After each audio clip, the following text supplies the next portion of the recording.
Lībieši agrāk apdzīvoja plašu Latvijas teritoriju. Šobrīd tie ir 14 ciemi, Dižjūras un Mazjūras krastos gandrīz 80 km garumā.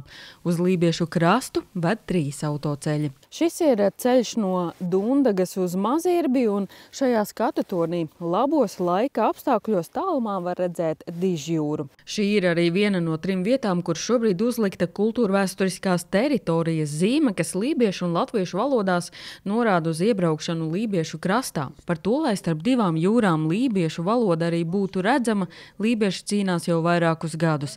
Gan ar simbolisku mākslas objektu Lībiešu krastā, gan birokrātisku cīņu iestādēs. Līdz vēsturisko zīmju likums nesa uzvaru un cerību. Lībiešu kopiena paši ļoti daudz ko spēja izdarīt, bet ir lietas, kur mūsu spēja vienkārši beidzās. Es domāju, ka ja mūsu kopiena būtu lielāka, mēs gan jau ka paši arī samestos naudu un uzstādītu zīmes arī tāpat. Pirms nepilna gada pirmo zīmi 2 valodās atklājusi Tallas un Ventspils novada robežas. Drīz pēc tam valsts budžetā ceļazīmēm lībiešu un arī latgaliešu valodā piešķīra 106 000 eiro. Sadārdzinājums lika samazināt ieceri tikai līdz pašām svarīgākajām zīmēm. Latvijas valsts ceļi informē, ka šobrīd tās 32. Tas ir tāds mūsu acīm nepierasts zīmju izskats 2 valodās, 2 rindiņās, bet patiesībā man personīgi liekas, ka tas tiešām ir pareizs darbs. Tā ir mūsu vēsture, un ja mēs šos aspektus neņemam vērā, tad ar laiku mēs varam uzdot jautājumus, kāpēc mums vispār vajag zīmi, piemēram, pirms Talsiem. Katram, kas iebrauc Lībiešu krastā un ierauga, ka tā lībiešu valoda tiek oficiāli lietota, tas arī dod tādu pašapziņas momentu.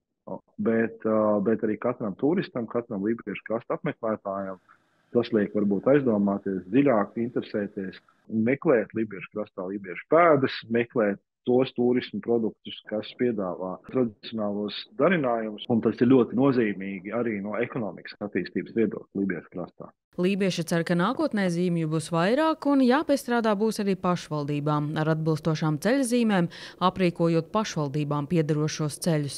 Katrā ziņā ar to būtu jātiek galā pēc iespējas laicīgāk, lai nebūtu tādas tukšas vietas, visi ciemi, kas ir sasaistīti savā starpā ar valsts ceļiem, uz tiem zīmes būtu, un uz pašvaldības ceļiem zīmes nebūtu. Tas nebūtu pareizi. Pašvaldību pārziņā ir arī zīmes, kas apzīmē kultūras un turisma objektu virzienus un atrašanās vietas.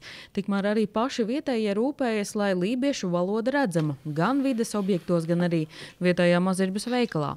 Te sarakstus ar svarīgiem vārdiem sagatavo vasaras nometnes jaunieši. Vai cilvēki to pamana un novērtē? Jā, viņi nāk un fotografē, cits vēl sasveicinās. Un tad es cenšos atbildēt. Tas parasti ir viens no pirmajiem jautājumiem par to lībiešu valodu, vai ģimenēs cilvēki runā, vai vispār kāds runā, un kā viņi skan. Un tad es vienmēr arī stendos ieslēdzu kādu dziesmu. Jaunās ceļazīmes ir tikai viens no punktiem latviešu vēsturisko zemju un kultūra telpu attīstības plānā, kura izstrādi prasa Latviešu vēsturisko zemju likums. Sanita Liepiņa, Terēza Matisone, TV9 Pakalni.